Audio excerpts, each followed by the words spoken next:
Michael, it's good to have you. Nice to meet you. Nice to see you. We've been chatting a little bit there in the back, so we thought it might be fun. I've been seeing Michael's stuff online for a little while. We're excited to have him here at Scratch Golf and bring you some of his really great content. But we thought it would be interesting because Michael's a strong player. You're up at Ohio State now. You're basically a +1 handicap, right? Just about. On a good day anyway, yeah. I won't tell you what I am on a good day these days, but anyway. I thought it would be interesting because Michael's such a good player that maybe I watch him hit a few balls. We'll show you what we're seeing when we film it in slow motion and just basically take you through a condensed version of what a golf analysis might be like, especially with such a good player as this, and just let you see that and how we might go about working on a player's swing even as good as this. Awesome. Yeah. Let's try it. Yeah. Okay, grab a club, maybe a 7. Let's hit some shots. Awesome. Michael, anything you could say about your ball flight tendencies or things in your swing that have bothered you or whatever? Something that you would say is a habit? So definitely hit the ball extremely high and I spin it a ton. So a lot of height, a lot of spin. A lot of spin. So playing in a windy day in Ireland might not be the best, Yeah, huh? especially today coming into the wind here. It's just going to balloon up. I got all the extra stiff and low spinning shafts and all that good stuff. Okay, so you got your equipment dialed in to reduce some of that, but it's still up there. Well, let's see some shots. Let's see a few swings. It's always good when you're giving a golf lesson. I'm not saying you're teaching golf lessons, but you want to hear what the ball sounds like off the turf. Talk to the person. What are they struggling with? You know, what are the tendencies they have when they struggle? For some people it's direction, for some people it's contact or whatnot, and just kind of give your eye a feel. We have a great system here you're going to see in a minute, filming and looking at it in slow motion, but just to look at normal speed's a good start. So whack a couple of balls for us there. Let's see what we see.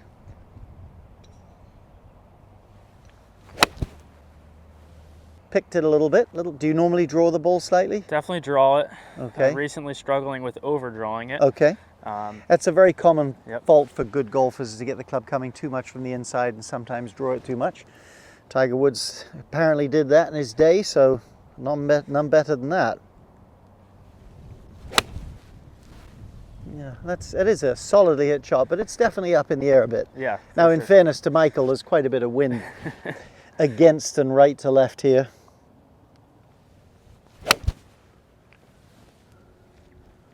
There's that overdraw. Yeah, so a little too much draw there.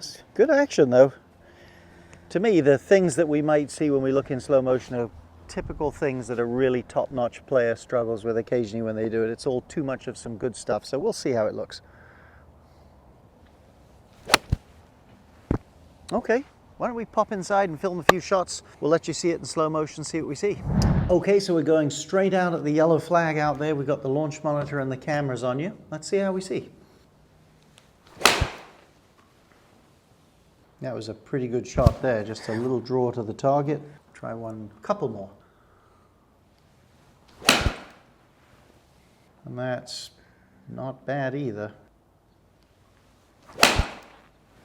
That one was a little too much draw, right? A little bit, yep. Okay, let's have a look. Okay, Michael, just having a look at you there, that's a 7-iron. Now, you had clubhead speed 103, 104 on the launch monitor, which is tons of speed, so no wonder you hit it so far. The thing that's different to the typical player that you do, but gives you a bit of that hook, is if your target line is about there, your swing coming into impact is a little too much this way, which is most people are too much this way, so it's a much better fault to have, but it means you've got to roll the face quite a bit, and with your speed, that ball's probably going to overhook a little bit at times. So just some thoughts here. If we look at you from the face-on view, obviously Tiger Woods in his younger days there hitting a shorter iron, you could possibly be a little wider with your stance. I think what happens here a bit is, how tall are you? About 6'1". Okay, you're about the same height as him.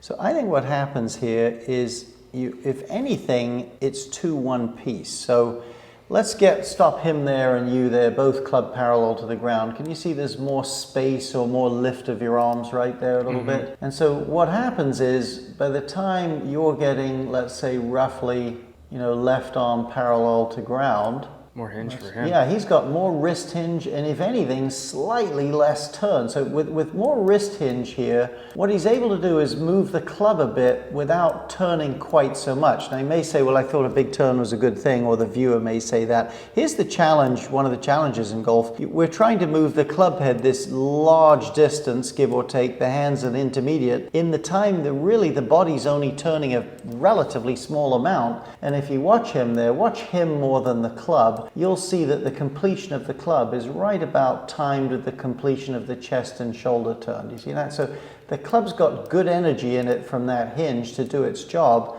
And in your case, it's almost too one piece and a bit too wide there. So you're so slim and athletic, you're quite able to overcome that. You make just a great big turn. And so by the end of your backswing, what you might notice, your arms are a little bit farther behind you over there than his are. Your shoulder turn is probably, I don't know, 10 or 15 degrees more than his. And you're able to do that too, by the way, with relatively little hip turn. But I think it's just a little too much body and shoulders and not quite enough wrist and club movement. And what typically happens, if we go to the other view, again, these are not the faults most people have. Most people don't turn enough and they pick the club up with their wrists and arms too much. Let's look at him down the line, let's say. You want to see my left ear? You want to see the screen? Okay, here we go. You might be a little close to the ball, a little in your heels, but you actually have a beautiful line in your takeaway. I mean, that's really good. Usually people that overturn a bit get the club over here behind Used them. to. You did used to? Used to whip it way to the inside. Okay, yeah, that doesn't surprise me there, but you've done a good job sorting that out. But by the time, I mean, full marks for your swing play, and it's really in a good spot there. But by the time you finish this backswing, the club starts to get, arm gets a little behind you, the club begins to cross the line a bit. And so as we look at you starting down and we look at him starting down, because his arm swing isn't as long, his club's a little bit more kind of this way, not that way so much.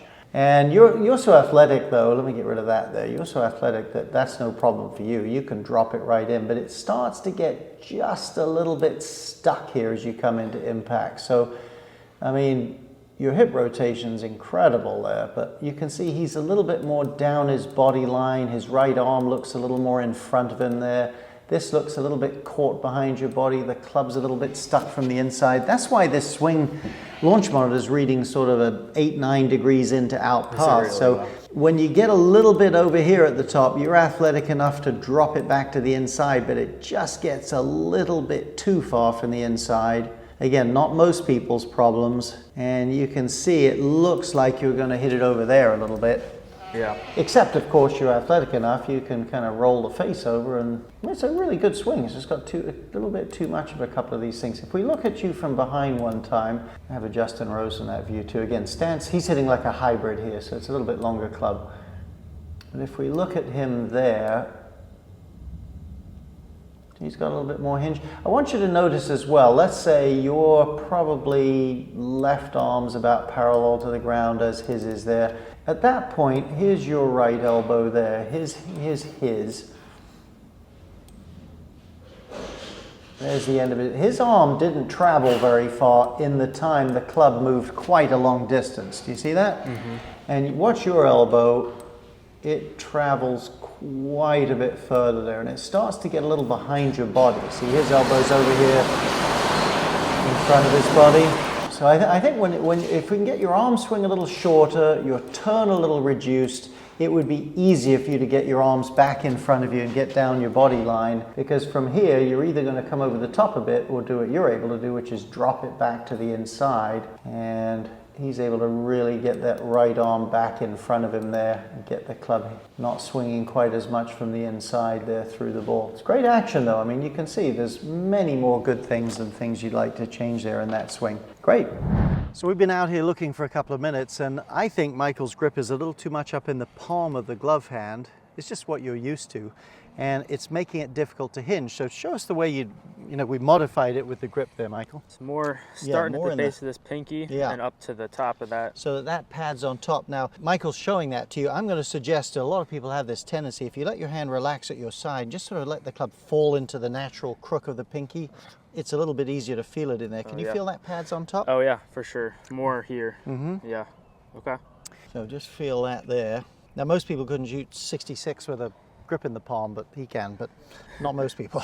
Put your other hand on there. Great. So what you should feel now, I think, is more of an ability to create leverage and to hinge it, which we don't want to think too much about that, but we want that sense of mobility, because you remember Tiger at the second half of his backswing, more sling of the club there, less drag of the arm. And I think your stance could be a little bit wider, just to stabilize your body a bit. Let's do a couple of practice backswings here. Okay, great. So again, your takeaway is really good. A little wider stance. Just really here. But once you're about here, we really want to feel like we can sling that so you can see there's less shoulder turn, your arms are more in front of you there. To me, it would be easier for you to get your arms in front of you here than when you get those things back there. Give us a couple of practice backswings there, Michael.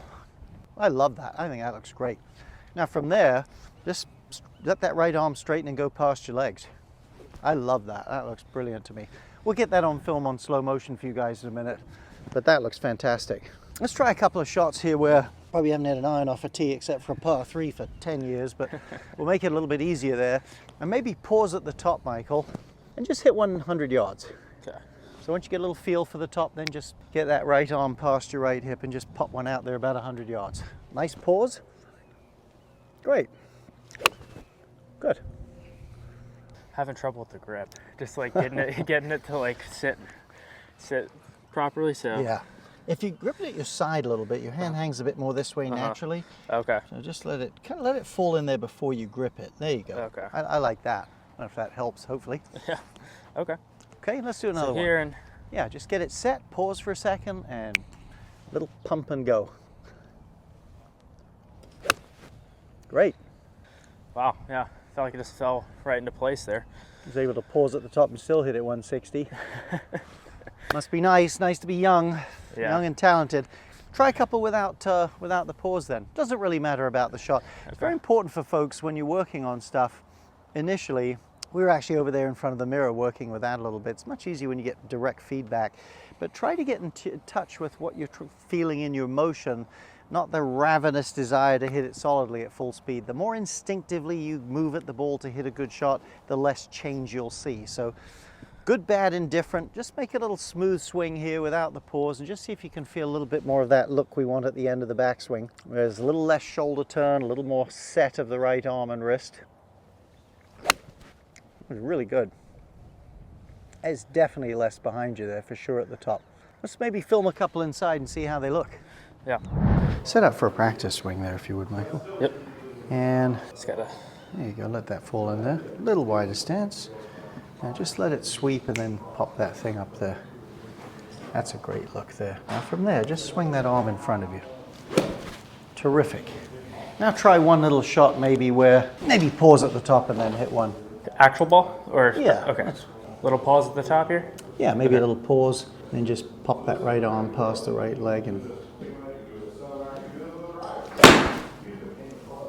A little heavy, but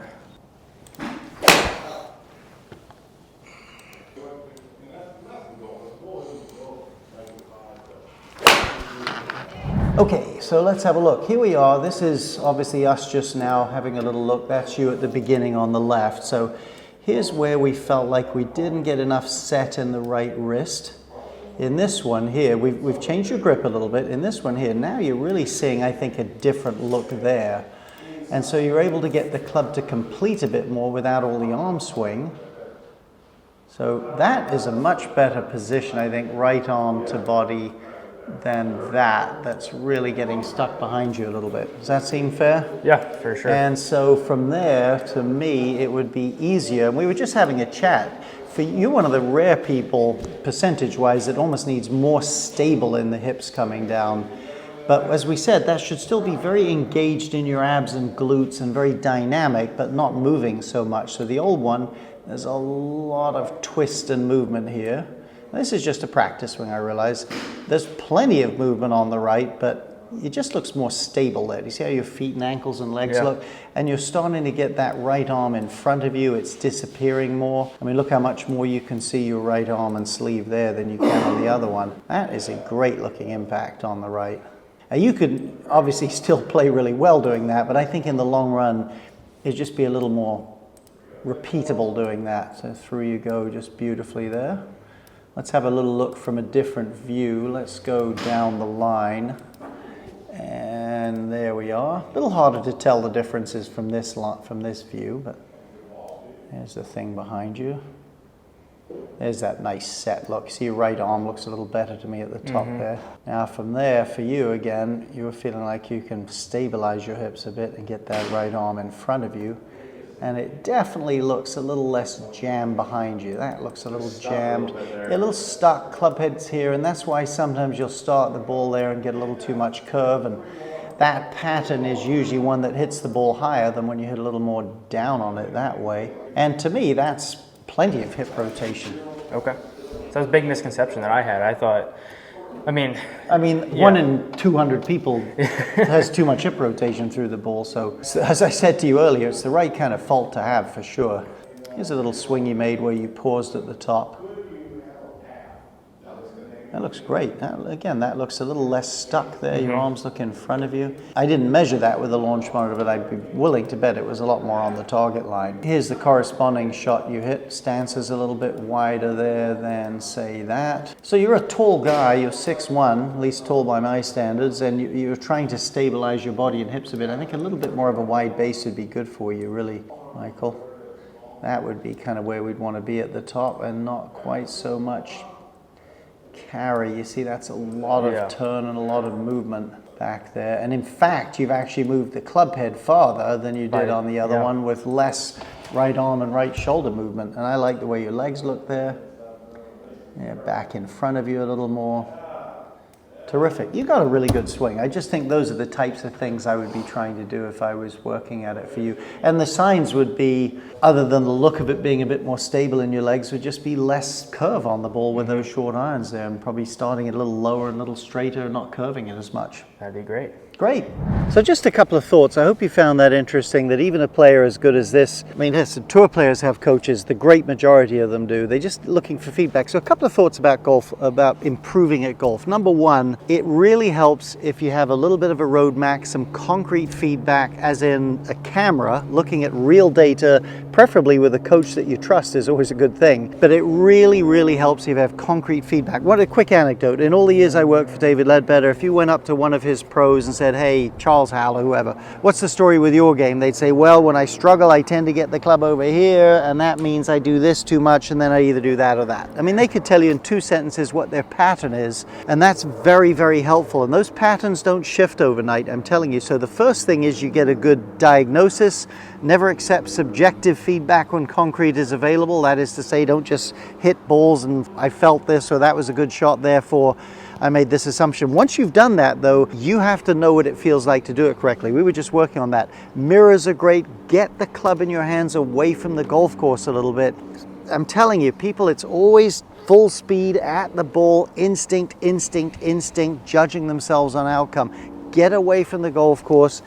Get the kind of feelings you want. Check it in a mirror or a sliding glass door, and figure out for yourself, what does that feel like for me today? You know, so that you, when you do go to the range, it's not that difficult to do. Now you know what your pattern is. Now you know what it feels like to do it the right way. There is a far greater likelihood you're going to do something positive in your practice. In today's world, you can see I'm reasonably old. When I was in the mid-1980s, I bought a camera. They were about this big then, with a huge VHS tape and no shutter speed, a big battery pack. Cost about the same as my used car. And it was ridiculous. And I would film myself. You couldn't even see the club. There's no shutter speed. Then you had to get the VHS tape, go to the house or the clubhouse, find a VHS, a VCR, stick it in there, get the remote. It was a job to look at your golf swing. It still beat not having any feedback. Today, geez, you got these phones here. Put one in front of you, and every 25, 30 swings, film one, take a little break and have a look. So that what you're trying to do is that what's happening. And if you'll do those 3 things, get some trusted feedback. We do some online coaching at Scratch Golf. Michael will do that for you. I do some of that. Chad does some of that. Once you know that, get in front of a mirror till you know what you're feeling, and then periodically get concrete feedback with your phone. So much better than this camera I had in the old days. You had to go to the clubhouse to look at it. And if you do those things, you can make progress. And remember, you have to stick with stuff until it becomes natural and you can feel it. I know I'm rambling on here a bit, but I've had a lot of experience talking to golfers. People, I see golfers practicing all day. The range is right here. I've been here 17 years at this facility. It's not just people here, it's people in general. You know, they're like, oh geez, I don't want to, I don't want to struggle, or I don't want to film my swing, or whatever it is. I've got to play on Tuesday and I don't want to play badly. You know what? 3 years later, they're out here hitting balls with the same swing. You're going to be, if God gives you health, you're going to be doing these things for 5, 10, 15, 25 years. see if you can get more out of it, have some fun with the process, and as long as you're doing it, make some progress, not just cement the old stuff. Anyway, enough of me talking. Give us some thoughts there. No, another thing too, I mean, we just went through a couple of things just now, and more likely than not, I'm going to head out to the range tomorrow or the next day, and I might fall back into the same tendencies that I was struggling with beforehand. But now, since I was working with Adam, getting some feedback, at least I know what it's supposed to feel like, and now I can help self-diagnose myself and really just start feeling what's supposed to be there and just keep working on it and working on it. It's not going to come easy, but it's a good change that should help me out for the better. Yeah. And after a while, see what happens, like for Michael, let's say, now I've only been, we've only been fiddling around here for 45 minutes or so, but you don't always feel I made a bad swing. Sometimes you can feel it if you're really aware, but if you start to see a certain pattern for Michael, that's a big, high, overdrawing ball like that, all of his shots go 10 miles, so that isn't the issue. But if you start seeing a lot of curve, he knows the thing's getting stuck behind him, and there's a good chance it's getting stuck a bit at the top, so let's check the grip and make sure I'm hinging it enough, etc., etc. You can tell from patterns if you know what you're looking at. In other words, if you've had concrete feedback on your swing, if the old stuff's creeping in, and I'm sure you'll solve it. And set up a tripod and your phone. Yeah. These phone tripods, I mean, they fold all the way up. You can stick in your golf bag. They're a piece of cake. You can do it. Yep. So tell us a little bit about what you got going here. You're joining us with Scratch Golf and helping us out a bit. We hope to help some of your stuff out. Yeah, super excited to be joining Scratch. Hopefully be giving a new twist to Scratch a little bit, a new face. Obviously Adam's great, but kind of expanding off his instructional stuff. I do instructional stuff myself on my other platforms, but excited to come here on Scratch, give my own perspective, more practice sessions, and kind of how you implement certain things that Adam teaches in your actual game. So super excited to be a part of that. Make sure to check out my other socials, and obviously follow us here on Scratch.